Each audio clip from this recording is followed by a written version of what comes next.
ভাই আপনি জানেন বিগত 2-3 দিন ধরে আমার ফেসবুকে সোশ্যাল মিডিয়াতে আমার একটি বক্তব্য ভাই ভাইরাল হয়েছে। আমি মেসির আব্বা ডাকছিলাম, হ্যাঁ ভাই এটা সত্য, আমি ভাই মেসির আব্বা ডাকছিলাম। আমি মুসলমান হিসাবে ভাই এটা আমার ডাকা উচিত হয়েছে না, কারণ আমি ভাই মেসির অনেক ভালোবাসি, আর্জেন্টিনা আমি অনেক ভালোবাসি ভাই। আমি আবেগে বলছি ভাই এটা আমার ভুল হয়েছে, আমি সবার কাছে ক্ষমা চাইতেছি ভাই। ভাই মেসি সারা সবসময় সারাই থাকবো ভাই, সবসময় সারাই থাকবো ভাই। আমি আব্বা ডাকছি, এটা আমার ভুল হয়েছে।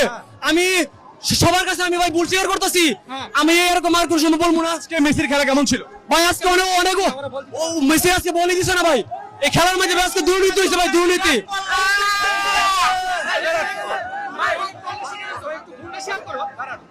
কেন মনে হচ্ছে আজকের খেলায় দুর্নীতি হয়েছে? ভাই ফার্নান্দেসের ভাই লাল কার্ড দিছে ভাই, এটা ফাউল করছে ভাই ওরা, ভাই ফাউল করছে ওরা, ফার্নান্দেসের ভাই লাল কার্ড দিছে ভাই।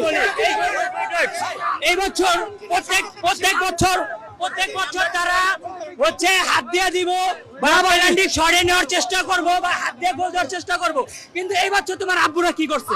ভাই আমার আব্বু সর্বোচ্চ ভালো খেলছে ভাই, আমার বাবা আব্বু সর্বোচ্চ ভালো খেলছে, কিন্তু ভাই মেসির ভাই বলে দিছে ভাই, এর মধ্যে ভাই বড় দুর্নীতি হয়েছে ভাই। এই আর্জেন্টিনা দল বলেন মেসিকে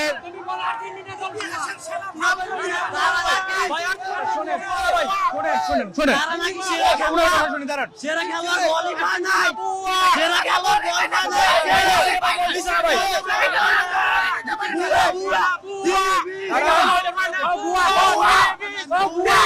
না ভাই মেসি সারা, ভাই মেসি সারা।